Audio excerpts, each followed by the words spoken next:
Lo mungkin pernah mendengar istilah yang namanya frugal living. Tapi sebenarnya apa sih frugal living itu? Dan apakah lo harus hidup dengan frugal untuk mencapai tujuan finansial lo? Kita bahasnya di video ini. Gue pertama kali mendengar istilah frugal living itu dari Samuel dan Claudia. Kalau kalian belum subscribe ke channel mereka, coba subscribe di sini ya. Karena gue belajar banyak dari mereka soal gaya hidup frugal. Frugal living itu sendiri adalah gaya hidup dengan cermat. Jadi kalian cermat dalam membeli sesuatu. Kalian akan mencari value terbaik dari suatu barang dengan harga yang paling murah. Sebenarnya mirip dengan gaya hidup pelit, dimana kalian cari barang yang paling murah. Tapi kalau pelit itu memaksimalkan kuantitas, kalau frugal itu memaksimalkan kualitas. Jadi jumlahnya nggak usah terlalu banyak, tapi cukup valuable dan cukup untuk gaya hidup kalian. Mungkin mirip juga dengan gaya hidup minimalis, dimana kalau gaya hidup minimalis orang mengangkatkan pada jumlah barangnya. Misalkan kalian membutuhkan piring, kalau orang minimalis itu punya satu piring aja udah cukup. Kalau frugal itu mungkin punya beberapa piring, tapi yang cukup aja dengan gaya hidup kalian dan kualitasnya valuable juga dengan kalian. Pertanyaannya sekarang, gimana sih cara hidup frugal? Sebenarnya gaya hidup frugal tuh gampang banget dan kita bisa terapin itu dengan 3 poin ini. Yang pertama adalah lo harus mengetahui diri lo sendiri. Lo harus mengetahui pengeluaran apa yang kerap kali lo lakuin tiap bulannya. Lo harus catat nih semua pengeluaran lo, mulai dari pengeluaran bulanan, pengeluaran yang incidental, atau pengeluaran yang nggak terduga. Lo harus catat itu dengan sangat detail. Gue sih menggunakan aplikasi di handphone, tapi kalau kalian juga boleh nih menggunakan Excel, Google Sheet, atau yang lainnya. Poin nomor 2 untuk gaya hidup frugal adalah lo harus memotong atau mengeluarkan pengeluaran-pengeluaran yang nggak perlu. Jadi lo udah nih mencatat pengeluaran-pengeluaran lo nih poin per poin. Habis itu tandain mana sih sebenarnya pengeluaran yang bisa lo potong, pengeluaran mana dan mananya juga pengeluaran yang nggak bisa lo potong. Misalkan lo melihat nih, ternyata lo sering banget beli boba dan juga beli kopi. Well, lo ngerasa kalau lo nggak bisa hidup dengan kopi, lo mungkin feeling lousy, feeling ngantuk gitu kan. Jadi lo nggak produk. Jadi ya udah lo tandain kopi itu sebagai pengeluaran yang nggak bisa lo potong. Sedangkan boba di lain hal mungkin adalah pengeluaran yang bisa lo potong dan bisa lo kurangin dari pengeluaran bulanan lo. Step ketiga itu adalah keep everything simple. Sebenarnya frugal tuh cuma gitu aja dan lo bisa mulai dari sekarang. Lo nggak perlu nunggu-nunggu, lo nggak perlu punya requirement apa. Ya udah lo mulai aja, coba dulu karena lo nggak ada ruginya juga untuk mengurangin pengeluaran yang awalnya menurut lo nggak perlu. Katakanlah lo udah coba untuk mengurangi boba dan ternyata lo nggak happy. Ya udah, berarti boba adalah pengeluaran yang menurut lo penting dan worth it untuk hidup lo. Just get it back to your life and mungkin lo cari lagi pengeluaran mana sih yang sebenarnya bisa lo potong. Gue itu udah frugal atau belum ya? Kalau gue personal itu gue ngerasa kalau diri gue udah frugal. Dari kecil gue udah dididik dengan frugal.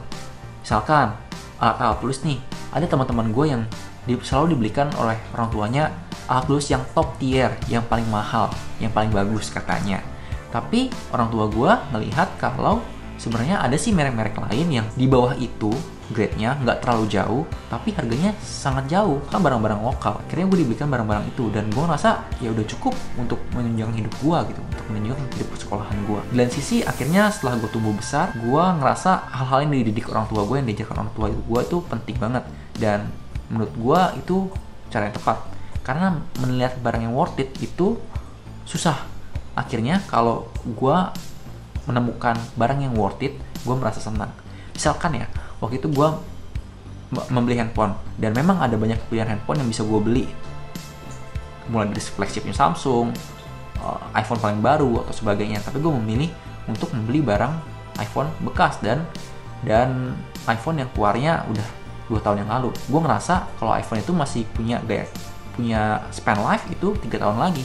Dan harga iPhone 2 tahun lalu itu udah drop banget. Akhirnya gue membeli barang itu dan akhirnya gue bisa ngerasa kalau itu pembelian yang worth it dan gue bisa happy dengan pembelian. Tambah lagi, gue itu punya tujuan finansial yang cukup besar, yaitu gue pengen pensiun muda, gue pengen FIRE. Ya, sebenarnya rumus untuk mencapai FIRE atau mengumpulkan aset itu cuman ini, income dikurangi dengan outcome. Ya kalau misalkan income yang kita asumsikan tetap, ya gue harus mengurangi outcome-nya.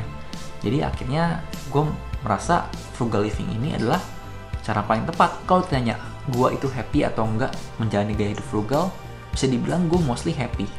Memang ada hal-hal atau poin-poin dimana gue ngerasa kok gue hidup terlalu irit ya, kok teman-teman gue bisa membeli barang-barang ini, bisa makan di tempat-tempat kayak gini, dan gue enggak kayak gitu. Well, setelah gue pikirin lagi dan gue ngerasa lagi, sebenarnya gue itu nggak terlalu perlu melakukan hal-hal yang dilakukan oleh teman-teman gue. Mereka punya hidup mereka sendiri, mereka punya gaya hidup mereka sendiri, mereka punya pengeluaran dan punya goals mereka sendiri.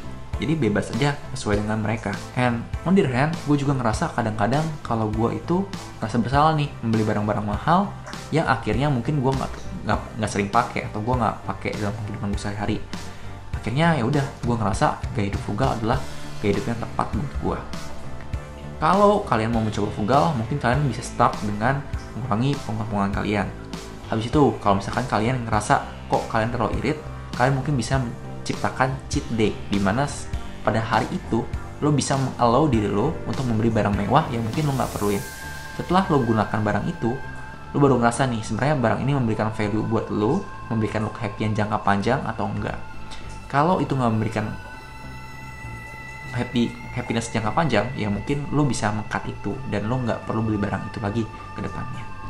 Kalau itu membuat lo happy, mungkin lo bisa adjust lagi apa sih sebenarnya pengeluaran lain yang mungkin nggak membuat lo lebih happy daripada membeli barang itu. Well, I think that's the end of story. Kalau kalian punya pertanyaan atau kalian mungkin udah gaya hidup dengan frugal, kalian bisa tulis di kolom komentar ya.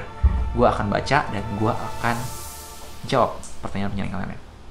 Okay, I think that's all and see you again on the next video ya. Bye bye.